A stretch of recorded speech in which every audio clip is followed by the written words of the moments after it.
Just to follow up on the aspect of the impacts of a complete ban, it's hard to imagine that the impacts of a complete ban would be a lot worse than the impacts of what's going on right now. We are enabling, so it just seems like that might be a little bit more self-serving for us in the industrial world, that we don't want to do this too fast because we want those materials, versus the economic impact that we create in country by the ban. It seems to me there might be no faster way to get their attention and get action moving than by that complete ban. And there are many opinions on this, as there are fish in the sea, I think. But what I want to say is, in fact, in some cases, it's the industry wanting to stick and push hard, and it's our colleagues on the ground who are saying, no, don't do that just yet.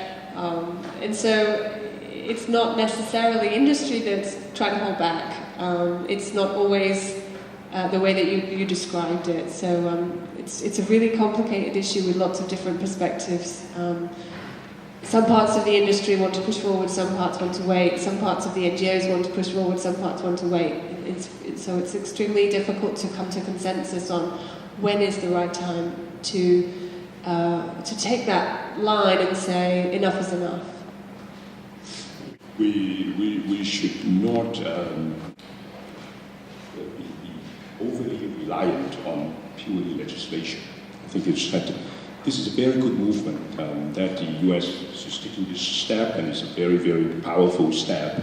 But if you look at many of the legislation that happened to other initiatives, like the European Union coming up with the we and the roles on trying to control lead or bad materials into the product. And the Chinese government also has come up with all kinds of pollution control and so on. It took a long time before companies really eventually respond. And I think that the reason is, number one, is that it's hard to audit completely. And number two is that companies, there are ways to get around it. And there are some companies not as progressive as HP that will take the initiative, and there are many that are just trying to find a way to avoid the problem as much as they could. And then number three is that the fines and the consequence of breaking the law sometimes is not enough as a deterrent. When I studied the water pollution problem in China, many of the companies are just willing to pay fines. They say, I'll just pay fines. Because paying fines is actually a lower cost than if I have to fix the problem completely. And the Chinese government, some of the local governments are happy to just receive fines year after year. It's fine. Yeah, that's like an income. So I don't treat the problem completely. It's actually not that. So I think legislature is a powerful way, but it does not replace many of the efforts that you are doing now, which is ultimately it has to be the consumers and the investors, the shareholders, that give the pressure to the companies to change behaviors. And I would say that the companies, the electronics industry is really ahead of the game. They started researching this, a couple of years ago. And why? Because there was the outside NGO pressure saying you guys need to pay attention to this issue starting about 2007. But I was speaking last week at another ethical sourcing forum in New York and sat next to somebody who's from the toy industry. And she's like, works for a toy brand. And she's like, wow, I didn't even know that this was going to impact us. And talking to people in the apparel industry, a lot of them sell jewelry, gold-plated jewelry, or if you think footwear, well, there's those shoes, those little kids' shoes with blinking lights in them. They're soldered, anything that's soldered. So anything that's got a wire in it. So it really does impact the entire manufacturing industry, but because the electronics industry kind of saw the writing on the wall and said, wow, we need to figure this out, they're way ahead of the game than a lot of the other industries. So like you're saying, it was before the legislation that they started looking into it. Why? Because the NGO pressure was there. So it's interesting to see, the different pressure points of each of the different groups and what, creates that incentive to go ahead and start taking action.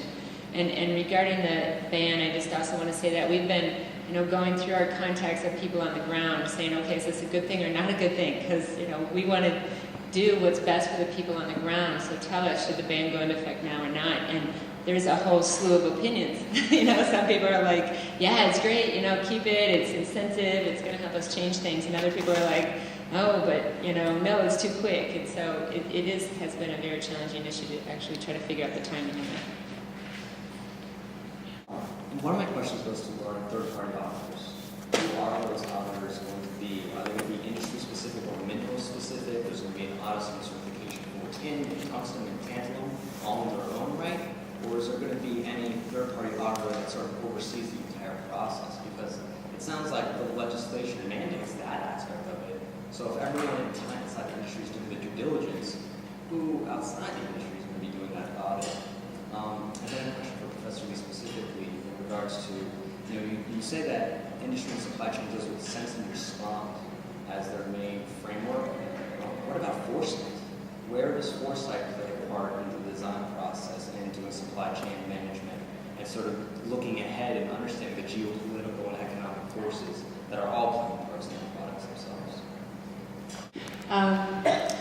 As far as I understand it, and I've been out for a few months having a baby, so I may be slightly behind. As far as I understand it, the audit process is not done by the industry, but we have defined the audit criteria and will play a monitoring role of looking at the auditor competence that we have, but conventional auditing firms, if you like, more in the social and environmental auditing space as opposed to the, say, financial auditing space. These would be the types of auditors that we're looking at who would meet our criteria for doing those audits. So they're independent of us, but auditing to the criteria that we've established. Would that be fair?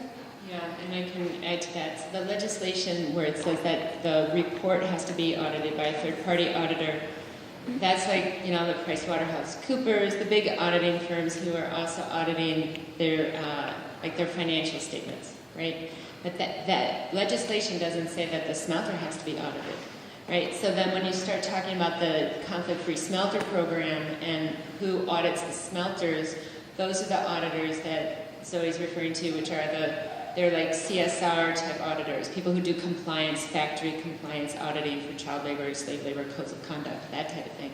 And that they're being paid for, because I think the other point you didn't ask for is cost, because auditing is not cheap, and so who is going to pay for this? So it's the smelters that have to pay to have their own factory audited, right? But and there's several auditors who are, around the world, because these smelters are in Malaysia and China and, U.S., others. So they have to be able to actually go to the factories and see all their documentation, where they're getting their stuff. Then on the ground, there's like another whole system, the whole, what's going to be a certification system, which there's regional certification through the ICGLR, the International Great Lakes Region, Conference of the Great Lakes Region.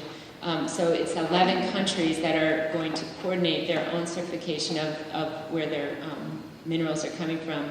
And they're doing that because there's so much smuggling that goes on that they have to ensure that the whole region is doing some certification so they can have those checks and balances and know quantities, especially volume, so they can have those checks and balances on volumes.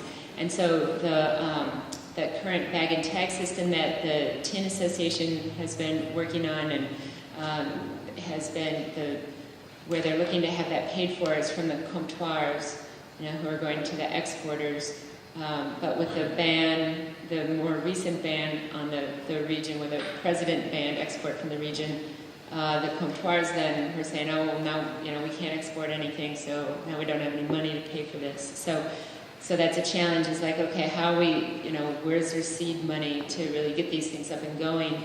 But in my opinion, the costs for all of this need to be implemented into the cost of the products, because otherwise they're not sustainable. If you're constantly looking for, USAID to help pay for it, or other kind of more philanthropy, whether that be government or private money, that's not sustainable. It actually has to be included in, per kilo of this ore, so that it gets also distributed to all industries. Then everybody who's going to be using the minerals at the end should have to incur some costs, but ideally the price won't be that high. It'll be a couple of cents more per pound, but it all adds up. Yes, a lot of jobs litigation in every stage of the process.